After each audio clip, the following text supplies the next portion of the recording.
I'm joined by Jessie Woolley-Wilson. She is the CEO of Bellevue, Washington-based DreamBox, the learning technology company that sells direct to customers, schools, and school districts. At the height of the pandemic, Woolley-Wilson took the unusual step of making the DreamBox digital platform free to help families, students, and teachers. She's going to tell us more about that decision in just a little bit. She'll also tell us why she believes that diversity and inclusion in the workforce hold the key to product innovation, and what the pandemic taught her about the power of empathic leadership. Thank you so much for joining us today, Jessie. It's my pleasure to be here, Rebecca. So I want to begin by talking a little bit about DreamBox itself. DreamBox Learning offers K-8 digital math programs in all 50 states, as well as Canada and Mexico. Tell our viewers a little bit more about DreamBox's products and services, as well as how the pandemic changed your business model. You know, DreamBox was developed to try to build confidence and competence in young learners. We wanted to give them a foundational understanding of mathematics so that they could continue to learn and actually love learning while they learn.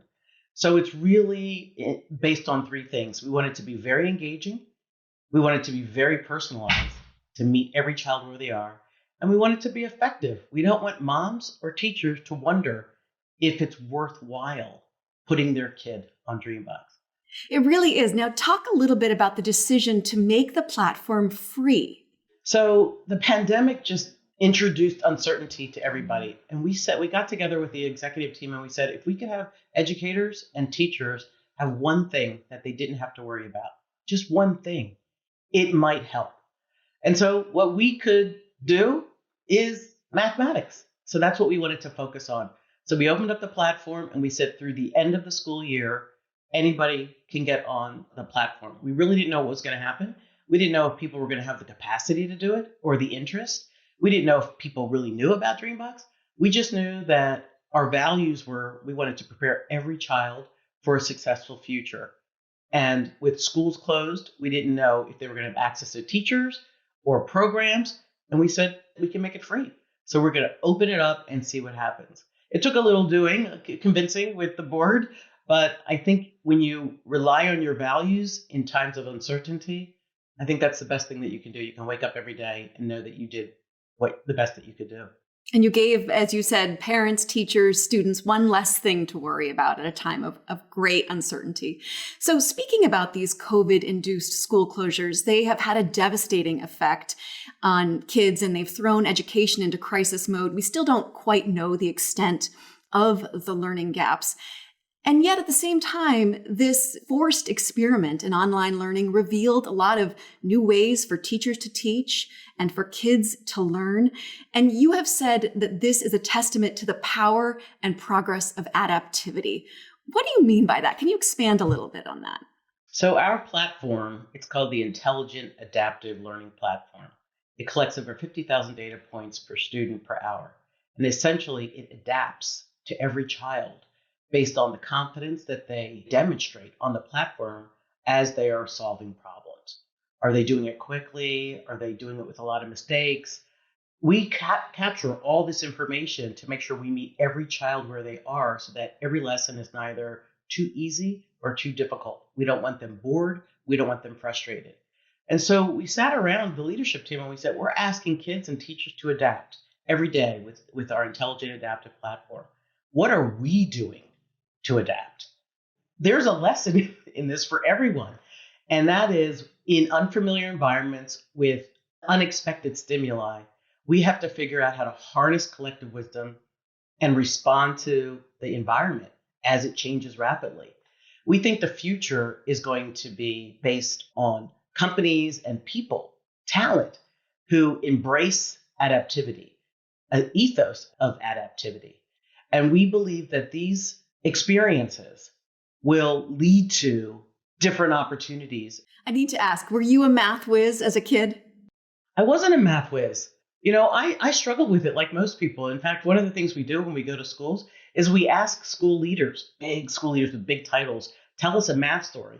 And 9 times out of 10, it's a painful one about how they felt inadequate, about how they never mastered something, about how they went into teaching because they didn't think they had to be good at math. And what we believe at DreamBox is that everybody is inherently a mathematician. And if we had learning experiences that would meet everybody where they were, that would reward exploration and discovery instead of punishing it, then we would cultivate that natural mathematician, and it would manifest in everybody. The poor, the affluent, the minority, the majority, everyone is inherently a mathematician. Cultivating everyone's inner mathematician. I love it.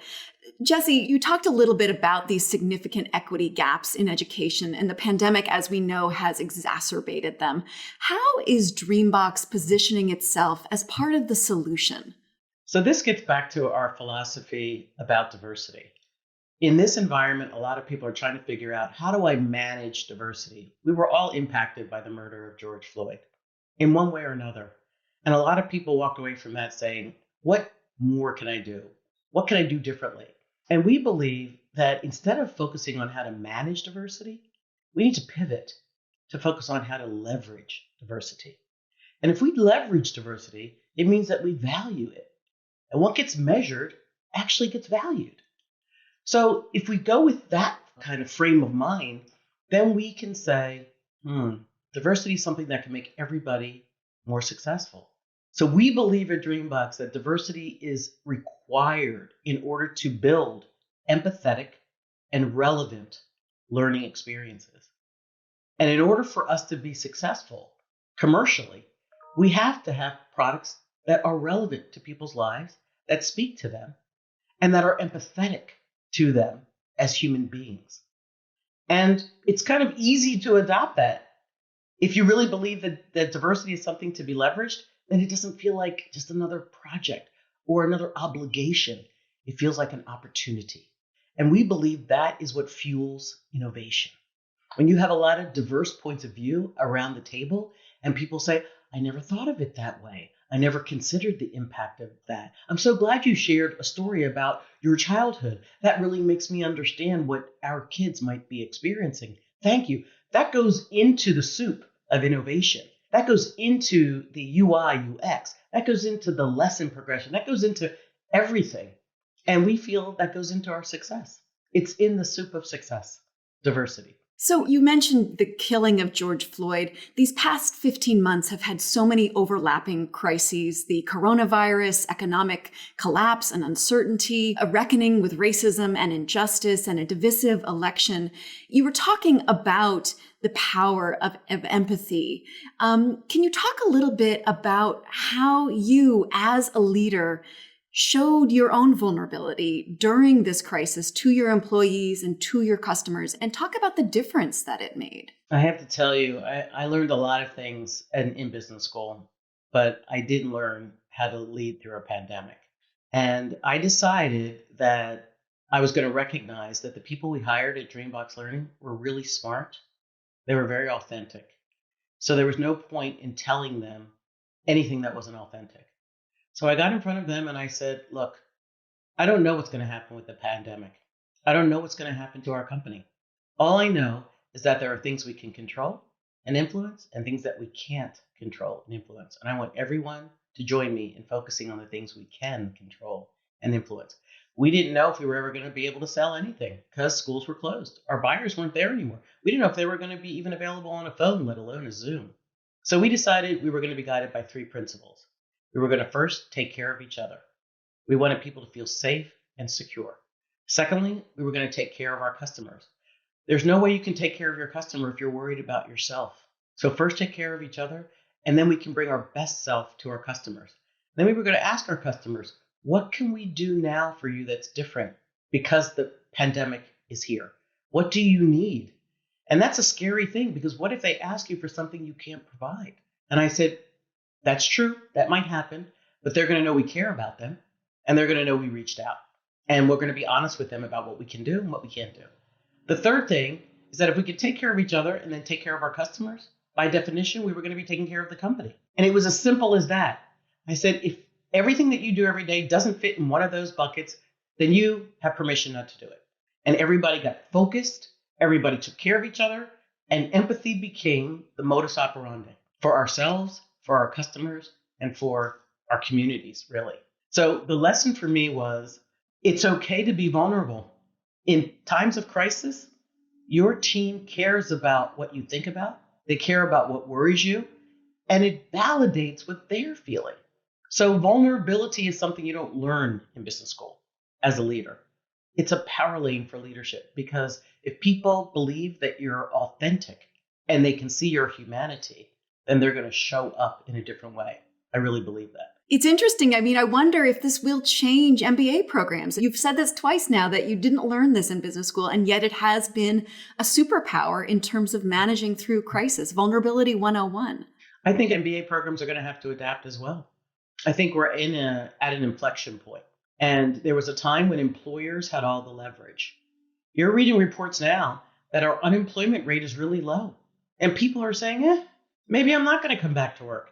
I think the pendulum is swinging, and the leverage is swinging more in the employee camp. So we're going to have to figure out a way to meet every employee where they are. We're going to have to figure out a way to make sure our organizations are places where people feel they can grow and develop. We're going to have to make sure that our organizations reflect the communities that people want to be a part of. Getting back to diversity, we're going to have to make sure that organizations are overt and explicit about what they value. Because employees now, from the first day of the interview to the first day of onboarding to their first anniversary and beyond, are unapologetic and very courageous and very intentional about what they want and what they need in their professional environment. And now that a lot of people are going to be working from home more, we'll return to the office maybe 2 or 3 days a week. It's going to be hard to maintain culture. You're going to have to do more things to make sure that people lean into what you're trying to do. So I feel like the MBA programs of the future are going to have to teach leaders how to create positive gravity so that the best talent and the best hearts choose them. Talking a little bit more about bringing your authentic self to work. In an earlier interview you did with the New York Times, you talked about how in your career, when you were starting out as a woman of color in financial services, the expectations for excellence were either really high or really low. It's not like you could just be you said. Can you talk a little bit about that dichotomy and how it's shaped you as a leader? Yeah, I think it's not only high and low or low. I would say it's high and low. So I learned early on that sometimes society puts masks on people. They put masks on women. They're indecisive. They're too emotional. They put masks on people of color. They're not prepared. They're not hardworking, or even negative things. And so you have to decide early on that you have to understand the masks that society wants to impose on you, but that doesn't mean you have to accept them or embrace them. So it was hard. 20, 30 years ago, diversified financial services didn't have many women, let alone people of color. And so you're an icebreaker. And when you're an icebreaker, you're in the front and you get the wins and you get the harsh treatment because you're trying to create a pathway for people that come after you. But as long as it doesn't impact your inner core, as long as you're driven by your values, as long as you're driven by a belief that there's some way you can make the world better, then I think you can find your pathway. And for me, that was in education and education technology. So I was volunteering while I was on Wall Street. I was volunteering in Harlem and I was tutoring kids. And I saw this innovation and I saw how industrious they were. And I saw what they were able to achieve through scarcity that frankly I'd never experienced myself. And I said, if this isn't intelligence, I don't know what is. These were kids who were getting an MBA of life. They knew risk management, they knew marketing, they knew production and operations, they knew all of these things, and they were applying it to things that were non-traditional, but they were brilliant. I said, talent exists everywhere, but opportunity does not. I decided I was going to take my talents and my capabilities and to try to bridge the gap between talent and opportunity, and that was through education. It's not enough. George Floyd taught us that education in and of itself is not enough, but it's an essential ingredient to access to the American dream. Talk a little bit. I mean, this series is about innovation and diversity. And you talked a little bit about the beginning of this conversation about how having a diverse workforce, it's in your DNA and it goes into the products. How do you see it as driving innovation and driving creativity in DreamBox's products and services? In the wake of the Floyd murder, I got together the team and we read Martin Luther King's letter from a Birmingham City jail. And we talked about it. And we talked about how it impacted us. And we talked about its relevance to our mission to radically change the way the world learns. And we talked about it in relation to our vision that every child deserves a personalized, effective, and engaging learning experience, regardless of what zip code they're from. And that gave us an opportunity to revalidate our values. And while culture and context changes, values do not.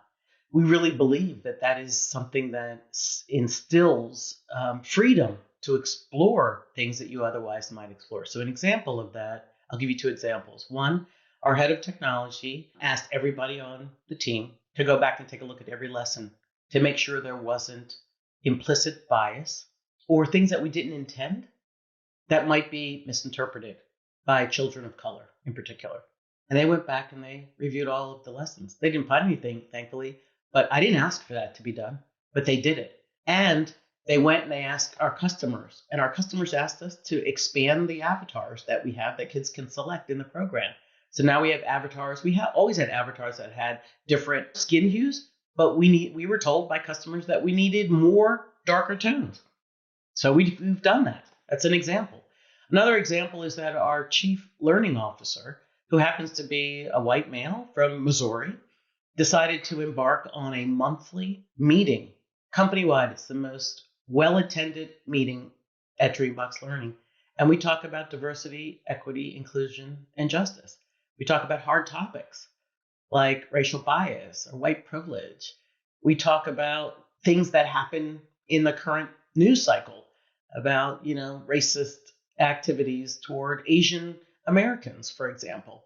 And all of those are dealt with in a very open and authentic way. And people share wrenching stories about what happens in their real lives. And I have to tell you, I am 1000% sure that we are cultivating a more empathetic organization. And that empathy is showing up in our innovation and our creativity and our UX, UI design, in how we deal and partner with each other and our customers. And so, again, diversity is something to be leveraged, not to be managed. It's not just about recruiting. It's about how you show up every day and how comfortable you are showing up with your full self.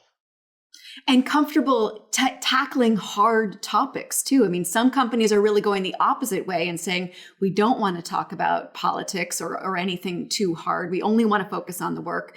But what you're saying is that talking about these hard topics has made everyone at DreamBox more empathetic and more able to be creative and innovative in their work life too.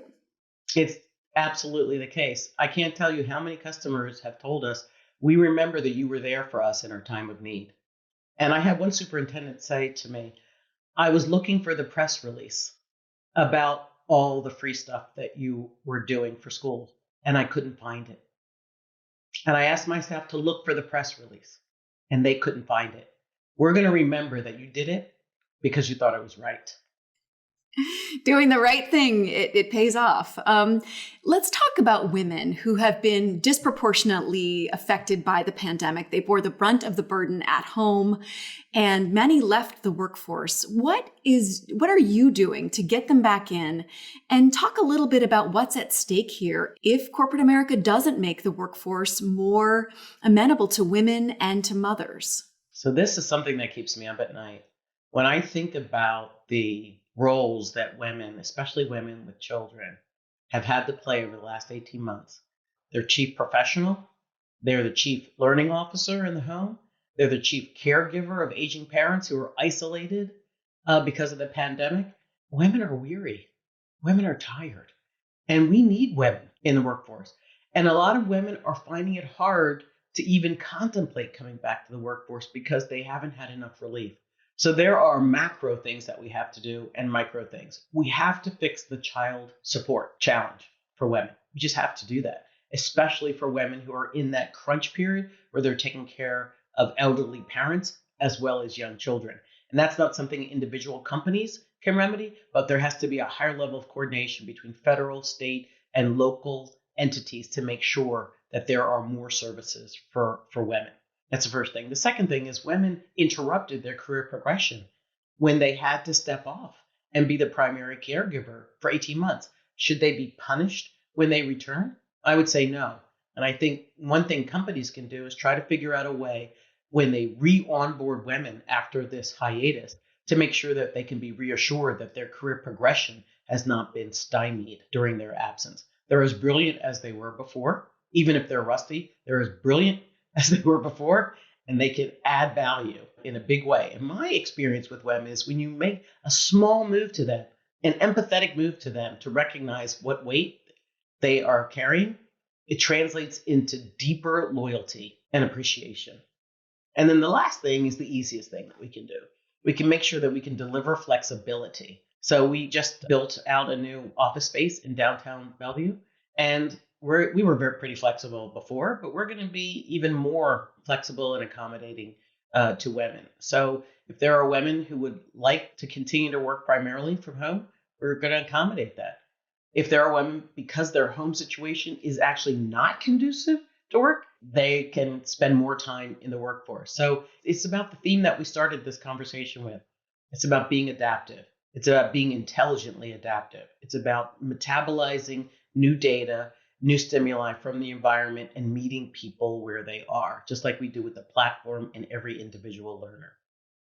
What is the future of work looking like at DreamBox? You mentioned that you have a new office in downtown Bellevue. You also had said that you think that people will be in 2 to 3 days a week. How do you make sure that you maintain the DreamBox culture at a time where you're not all together all the time? What are you thinking about that? So I don't have the answer to this, but this is something I'm thinking a lot about. I think one of the reasons we had such a productive time during COVID was because we leveraged the culture that we have. But I feel like we were taking coins out of our culture bank over the past 18 months. And the piggy bank doesn't have as much coin in it as it used to. We're going to have to figure out a way to replenish our culture piggy bank to make sure that it's as vibrant and as strong and as resilient as it was before the pandemic. And what we're probably going to do is we're going to ask our employees what they think we should do. We're going to remind them what their values are, what our shared values are, and we're going to ask what are things we can do to reinforce the DreamBox culture that brought you here and that keeps you here when we're not the highest paying employer here, clearly, with Amazon and Microsoft. And you've got some competition, yes. Right? Got some competition. And so we have people here who have chosen to bring their talent and their heart for years. I think that we have wisdom right in front of us. All we have to do is tap it. So, Jessie, prognosticating is hard, but I want you to look into your crystal ball a little bit here. It seems safe to say that work is never going to be the same. Education is never going to be the same. What are you thinking about in terms of what comes next over the next 6 months, a year, 5 years? What's on your mind? So I think that we have made a pivot in education. Before the pandemic, I would say that blended learning solutions were a nice to have add-on. And a lot of schools and school districts used it to give students an edge. I think after the pandemic, it moved from a nice to have to a must have. And teachers and students and parents all got more proximate to what was happening and maybe what wasn't happening in the typical classroom in the United States. And so we have new ways to engage. So I believe the future is going to have a different relationship between the home-based learning guardian and the school-based learning guardian. Moms and dads and grandparents and other home-based learning guardians got up close and personal, looking over the shoulders of their kids at the dining room table. And some of them were shocked and some of them were really pleased. But all of them are going to have different kinds of conversations with teachers, even when school reopens. I don't think parents are going to retreat from what they've learned. I think they're going to lean into it and they're going to have a different relationship with the school-based learning guardian. So for example, there's a lot more intuitive data available about what's happening with your child socially, emotionally, academically, etc. And all this information is available to both home-based learning guardians and school-based learning guardians. We're going to start talking about that so that we can do more for kids, so that we can lock arms and wrap both sets of arms around every learner so that they get what they need to thrive and drive innovation in the world that they're going to inherit. So I think that's an example. We're going to move from a nice to have to a must have. The relationship between home-based learning guardians and school-based learning guardians is permanently changed. There's a higher degree of comfort and expectation on the parts of educators, teachers, about what's possible with nuanced, personalized data. Maybe it was already there for them, but they didn't tap. They were forced to tap it when schools closed, and now they're going to embrace it. And it really puts children at the center of this too. Think about the kindergartner now. We're saying you're going to have to figure out climate change. You're going to have to figure out racial justice. You're going to have to figure out globalized economies. We have to help them learn how to learn. We have no idea what jobs, let alone what industries, are going to be available to them when they're collegians or when they're ready to enter their workforce. And so what we have to do is not think so much about reading or math or social studies, although everybody should have a much more comprehensive understanding of American history. But we have to help each kid learn how to learn so that they can remake their skill sets over and over again based on the stimuli, crises, challenges, opportunities that you and I, Rebecca, can't even imagine. They have to be ready for the future that's uncertain. And I believe that blended learning and adaptive learning environments are one of the best remedies for encouraging curiosity and discovery and making sure that kids have a sense of agency in their own evolution as learners, as citizens, as human beings. Jessie, after a year unlike any other, we know that education and our work and our lives are forever changed. Thank you so much for your time and for sharing with us how the pandemic had an impact on your thinking, your approach, and your leadership. We appreciate it. Thank you, Rebecca. I enjoyed it. And I want to thank our viewers for tuning in too. Until next time.